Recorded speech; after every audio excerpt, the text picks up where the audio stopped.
नमस्कार दोस्तों, कैसे हैं आप सब। स्वागत है आप सभी का आपके अपने स्टडी चैनल में। आज हम पढ़ेंगे वर्णमाला। हिंदी का कोई भी ऐसा टॉपिक है जो आप रटते हैं तो रटना छोड़ दीजिए और हम कोशिश करेंगे समझने की। चीज़ों को समझने से आप उसको और बेहतर तरीके से कर सकते हैं। तो चलिए चलते हैं आज के अपने टॉपिक पर, यानी वर्णमाला पर। तो सबसे पहले देखते हैं कि वर्णमाला किसे कहते हैं। भाषा की सबसे छोटी इकाई, मतलब कि भाषा का वह सबसे छोटा रूप जिसके आप टुकड़े नहीं कर सकते, मतलब जिसको तोड़कर आप और छोटा नहीं कर सकते, वही वर्ण है। ठीक है। और ये भाषा की सबसे छोटी ध्वनि भी कहते हैं ना। मौखिक ध्वनि का लिखित रूप क्या है? वर्ण है। वो ध्वनि जिसको आप लिख सकते हो, है ना, लेकिन उसके और छोटे टुकड़े नहीं कर सकते। ठीक है। जैसे कि देखिए अ, क, प, च। कैसे? मान लो मैंने लिखा यहाँ पे कम। ठीक है। आप क और माँ को तो अलग कर सकते हो, है ना। और मैं और इनके छोटे टुकड़े करना चाहूँ तो क जमा अ, है ना। जितने भी हमारे व्यंजन हैं उन सब में ये जो अ वर्ण है ये छिपा होता है। तो अगर हम टुकड़े करेंगे तो जितने भी व्यंजन हैं उनमें से अ भी क्या है? अलग हो जाएगा, है ना। और इससे छोटे आप टुकड़े वर्णों के नहीं कर सकते। तो यही है भाषा की सबसे छोटी इकाई, है ना। जिसके टुकड़े नहीं किए जा सकते उसे ही वर्ण कहते हैं। अगर आपसे पूछा जाए वर्ण किसे कहते हैं तो आप आंसर दे सकते हैं, है ना। और मौखिक जो ध्वनि है उसका लिखित रूप ही क्या है? वर्ण है। वर्ण को ही इंग्लिश में क्या कहते हैं? अल्फ़ाबेट कहते हैं। वर्ण को ही इंग्लिश में अल्फ़ाबेट या फिर लेटर कहते हैं, जो आप इंग्लिश के लेटर पढ़ते हो, है ना। तो क्या समझा हमने? भाषा की सबसे छोटी इकाई ही वर्ण है। जैसे कि ये क लिखा है हमने, जो आप पढ़ते हो क से कबूतर, क लिखा है। क को तोड़कर हमने का भी और छोटा रूप कर दिया, क जमा आ। ठीक है। अब क के नीचे हमने लगाया है ये हलंत। क के नीचे ये हलंत है, इसी को क्या कहते हैं? हलंत कहते हैं या फिर हल भी कहते हैं। इसका क्या मतलब है? ये जिस भी अक्षर यानी वर्ण के नीचे लगता है तो उसका मतलब होता है कि वह अक्षर आधा लिखा जा रहा है। ठीक है। वो क्या है? स्वर रहित व्यंजन लिख रहे हैं आप, या फिर आधा अक्षर का प्रयोग कर रहे हैं। ठीक है। तो हलंत का बहुत इम्पोर्टेंस है। ठीक, चलिए आगे चलते हैं। वर्णमाला पढ़ते हैं। अब अभी हमने सीखा वर्ण किसे कहते हैं, है ना। वर्ण है, कौन कौन से वर्ण है? अ, आ, है ना, क, ख, यहाँ तक सभी वर्ण हैं। और वर्णों को जोड़कर, जिस तरीके से आप फूलों को जोड़कर, कुछ इस तरीके से फूलों को जोड़कर या मोतियों को जोड़कर माला बनाते हैं ना, मतलब उनको इकट्ठा कर कर एक धागे में पिरो देते हैं, है ना। कुछ इसी तरीके से जो वर्ण है, वर्णों को व्यवस्थित रूप दिया गया है ना, उन्हीं को क्या कहते हैं? वर्णमाला कहते हैं। वर्णों के व्यवस्थित समूह को ही क्या कहते हैं? वर्णमाला कहते हैं। ये बेसिक से क्वेश्चन है जो आपसे पूछ लिए जाते हैं, फिर भी कहीं ना कहीं हम गलतियां कर देते हैं। ठीक है। तो वर्णमाला किसे कहते हैं? वर्णों के व्यवस्थित समूह को। हिंदी वर्णमाला में कुल 52 वर्ण होते हैं। टोटल 52 होते हैं। कौन कौन से होते हैं वो भी हम आगे पढ़ेंगे। ठीक है। इनके दो मुख्य भाग हैं, स्वर और व्यंजन। स्वर और व्यंजन ये क्या है? स्वर यानी वॉल्स और व्यंजन यानी कॉन्सोनेंट्स। ठीक है। ठीक, ये क्या करते हैं? स्वर मात्राओं का काम करते हैं, जो आप जिनको जोड़कर आप अक्षरों को पढ़ सकते हो। वर्ण के भेद, स्वर और व्यंजन दो होते हैं। जो स्वतंत्र रूप से बोले जाते हैं वो स्वर होते हैं। स्वर कैसे हैं? स्वतंत्र रूप से बोले जाते हैं, जैसे अ, आ, ई, उ, री, ए, ऐ, ओ, अ। ठीक है। कितने टोटल हमने स्वर पढ़े? 11 टोटल। अगर ये भी पूछा जाता है कि आप कितने स्वर हैं हिंदी वर्णमाला में, स्वरों की संख्या कितनी है? तो आप बता सकते हैं 11 स्वर हैं। ठीक है, हिंदी में स्वरों की संख्या 11 है। अ आ इ ई उ री ए ऐ ओ औ। ठीक है, कुल 11 स्वर हैं। अब आप बोलेंगे कि हमने अंग और आहा भी तो पढ़ा है ना? ये स्वर नहीं होते। ठीक है, ये स्वर नहीं होते। ये क्या होते हैं? ये अयोगवाह होते हैं। क्या होते हैं? अयोगवाह, जो आप आगे भी पढ़ेंगे।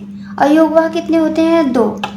ये जो है अंग, ये कहा जाता है अनुस्वार। ठीक है, और आह को कहा जाता है विसर्ग। ठीक, आ को छोड़कर सभी स्वरों की मात्राएं होती हैं। आ की मात्रा नहीं होती, क्योंकि अभी हमने पीछे बात की कि जितने भी क से ज्ञ तक व्यंजन है सब में अ छिपा होता है, यानी अ जो स्वर है, वो जो अ स्वर है वो सहायता करता है हमें व्यंजनों को बोलने में। वो क्या सहायता करता है? व्यंजनों को बोलने में। ठीक है, तो अ सभी के साथ जुड़ा होता है। ठीक, आगे बढ़ते हैं। स्वरों के प्रकारों की बात करें तो स्वर 3 प्रकार के होते हैं: ह्रस्व स्वर, दीर्घ स्वर और प्लुत स्वर। ह्रस्व स्वर 4 होते हैं: अ ई उ री। इनको सब बोलने में सबसे कम समय लगता है, मतलब इनके उच्चारण में ना आपको सबसे, इन मात्राओं के मुकाबले सबसे कम समय लेता है ह्रस्व स्वर। ठीक है, इसी को हम लघु स्वर भी कहते हैं। इसी का नाम क्या है? दूसरा लघु स्वर। ठीक है, लघु मतलब छोटा, छोटा रूप, यानी छोटी मात्राएं जो आप बचपन से पढ़ते आ रहे हैं। छोटा आ, बड़ा आ, छोटी ई, बड़ी, है ना? तो दीर्घ स्वर की बात करें तो ये 7 होते हैं: आ ई उ ए ऐ ओ औ। ठीक है, इनको दुगना समय लगता है किससे? ह्रस्व स्वर के मुकाबले। ह्रस्व स्वर के मुकाबले 2 गुना समय इनको लगता है बोलने में। आप अ पढ़ रहे हैं तो ये आ है, आप ई पढ़ रहे हैं तो ई है, आप उ पढ़ रहे हैं तो ये ऊ है। ठीक है, समझ रहे हैं? और इनको क्या कहा जाता है? इसका दूसरा नाम क्या है? गुरु स्वर। क्या दूसरा नाम है? गुरु स्वर। गुरु का मतलब है बड़ा, गुरु का मतलब ही होता है बड़ा।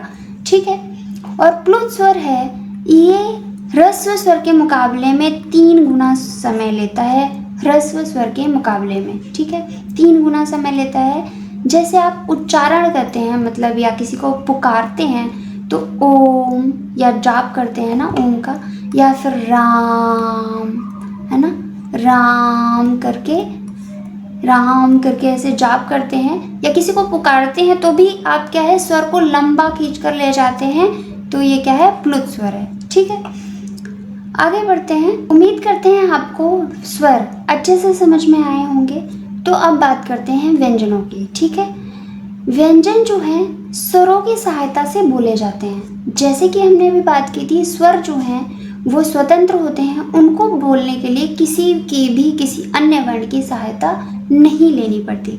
लेकिन व्यंजनों के उच्चारण में हमें स्वरों की सहायता लेनी पड़ती है। मूल जो व्यंजन है वो 33 हैं। कौन कौन से, वो हम आगे पढ़ते हैं। व्यंजन के प्रकार: स्पर्श व्यंजन, अंतस्थ व्यंजन, ऊष्म व्यंजन। ठीक है, व्यंजन 3 प्रकार के हैं। क से म तक कुल क्या है? 25 वर्ण होते हैं स्पर्श व्यंजन। ठीक है, स्पर्श व्यंजन क, ख, ग, घ, अंग, च, छ, ज, छ, इय, ट, ठ, ड, ढ, ढ़, त, थ, द, ध, न, प, फ, ब, भ, म।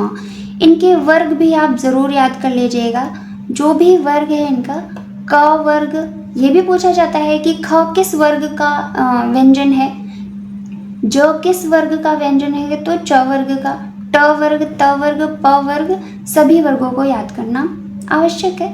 ठीक है, ये जितने भी आपके ये अंतिम वर्ण हैं, ये जितने भी स्पर्श व्यंजन के अंतिम वर्ण हैं, इन्हीं को कहते हैं पंचमाक्षर। ठीक है, ये पंचमाक्षर कहे जाते हैं। ठीक है, इनका भी बहुत ज़रूरी है। आगे हमारे भाषा में या हिंदी भाषा में बात करें तो कहीं पर ये बिंदु की तरह इस्तेमाल किए जाते हैं, कहीं पे वर्ण की तरह इस्तेमाल किए जाते हैं, तो ये भी हम आगे वीडियो में समझेंगे। ठीक है, अंतस्थ व्यंजन की बात करें तो ये 4 होते हैं, य र ल व। कितने होते हैं? 4। ऊष्म व्यंजन की बात करें तो ये भी कितने होते हैं? 4। श श स ह कितने होते हैं? 4 होते हैं। ठीक है, चलिए आगे बढ़ते हैं वीडियो में। संयुक्त व्यंजन। संयुक्त व्यंजन 2 व्यंजनों के मेल से बने होते हैं। ठीक है, क्ष त्र ज्ञ श्र। जो क्ष है यानी जिसको आप क्षत्रिय कहते हैं, कक्षा वर्ण में इस्तेमाल होता है। क जमा श से बनता है, त र से त्र, ज इ से ज्ञ और श र से श्र बनता है। ठीक है, क जमा क्ष जमा अ। ठीक है, अभी हमने बात की थी। अब आप सोचेंगे कि ये त ज श क के नीचे तो हलंत लगा है, इनके नीचे क्यों नहीं लगा? क्योंकि इनमें क्या है? अ छिपा हुआ है। कुछ इस तरीके से अगर हम इसका वर्ण विच्छेद करें तो इस तरीके से आप कर सकते हैं। ठीक है, तो ये थोड़ा अंडरस्टैंडिंग में होना चाहिए। आगे बढ़े तो बात करते हैं अल्प प्राण और महाप्राण की। ठीक है, जिन वर्णों के उच्चारण में श्वास वायु की मात्रा अल्प यानी कम निकलती है ना, जिन वर्णों को बोलने में श्वास वायु कम निकलती है उन्हें क्या है? अल्प प्राण कहते हैं। ठीक है, हर वर्ग का जितने भी क वर्ग, च वर्ग, ट त प आपने पढ़े हैं, उनका पहला, तीसरा और पांचवा वर्ण क्या है यानी व्यंजन? वो है अल्प प्राण। ठीक है, और य र ल व, य र ल व अभी हमने पढ़ा अंतस्थ व्यंजन, ये सभी क्या है? अल्प प्राण में आते हैं। महाप्राण क्या है? जिन वर्णों के उच्चारण में श्वास वायु की मात्रा अधिक निकलती है। श्वास वायु की मात्रा कितनी है? ज़्यादा निकलती है, यानी ज़्यादा स्ट्रेस देना पड़ता है बोलने में। जैसे कि हर वर्ग का दूसरा और चौथा वर्ण ख है ना, ख बोलिए, क बोलिए और ख बोलिए, दोनों में अंतर है। तो दूसरा और चौथा वर्ण जो है प्रत्येक वर्ग का, यानी क वर्ग का ख घ, च वर्ग का छ झ, वैसे ही ऊष्म व्यंजन भी क्या है? महाप्राण में आते हैं। ठीक है, दूसरा और चौथा वर्ण और श श स ह। ठीक है, यानी ऊष्म व्यंजन भी इसके अंतर्गत आते हैं। तो ये याद रखना बहुत ज़रूरी है, क्योंकि ये एक एक वर्ण पूछ लिए जाते हैं, वहाँ हम कंफ्यूज हो जाते हैं। सघोष की बात करें तो जिन वर्णों के उच्चारण में स्वर तंत्रियों में कंपन होता है। ठीक है, वर्ग का तीसरा, चौथा, पांचवा और य र ल व ह। ठीक, य र ल व जितने भी अंतस्थ व्यंजन थे और ऊष्म व्यंजन का ह वर्ण जो है ये सघोष में आते हैं। ठीक है, सघोष को ही क्या कहते हैं? घोष भी कहते हैं। घोष और सघोष दोनों एक ही हैं, इनमें कंफ्यूज मत होइएगा। और सभी सभी स्वर हैं, अ से अ तक जितने भी स्वर हैं ये इसके अंतर्गत आते हैं। ठीक है, सघोष या घोष के अंतर्गत। ठीक, और प्रत्येक वर्ग का तीसरा, चौथा, पांचवा वर्ण और य र ल व ह। अघोष की बात करें तो जिन वर्णों के उच्चारण में स्वर तंत्रियों में कंपन नहीं होता। ठीक है, मतलब ये आराम से बोल दिए जाते हैं। जैसे वर्ग का पहला और दूसरा वर्ण, प्रत्येक वर्ग का क च ट त प, पांचों वर्ग का पहला और दूसरा वर्ण और श श श, इसके अंतर्गत ह नहीं आता। अघोष में ह नहीं आता, तो ये बात ध्यान रखना, अघोष में ह नहीं आता, ह जो है घोष या सघोष में आता है। ठीक, याद रखने की बात करें तो अल्प प्राण में पहला, तीसरा, पांचवा और य र ल व, ये य र ल व है। ठीक है, वर्ग का पहला, तीसरा, पांचवा वर्ण और अंतस्थ व्यंजन जितने हैं ना, य र ल व। महाप्राण का दूसरा, चौथा यानी 24, ट्रिपल एस और एच, ट्रिपल एस यानी श श श ह, वर्ग का दूसरा, चौथा वर्ण और ऊष्म व्यंजन है ना। सघोष की बात करें तो तीसरा, चौथा, पांचवा वर्ण प्रत्येक वर्ग का और व, र ल व और य र ल व और ह, और जितने भी हैं सभी स्वर। प्रत्येक वर्ग का तीसरा, चौथा, पांचवा वर्ण अंतस्थ व्यंजन और ह और सभी स्वर, स्वर कौन से? अ से अ तक, उसमें अंग और अह नहीं आते। अघोष की बात करें तो पहला, दूसरा वर्ण प्रत्येक वर्ग का, क ख जिनकी बात कर रहे हैं हम, और श श स, तीनों स जो हैं, तीनों स जो हैं वो आएंगे अघोष में। वर्ग का पहला, दूसरा और ऊष् में यानी श श स, है ना।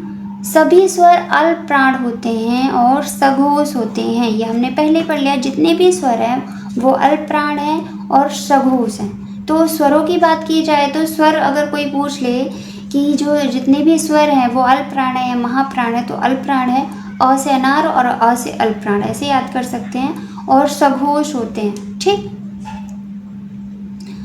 चलिए तो आज की वीडियो इतना ही। आपको अगर कुछ भी डाउट है तो आप बिल्कुल पूछ सकते हैं, कमेंट कर सकते हैं। मिलते हैं अगले वीडियो में, तब तक के लिए बाय बाय।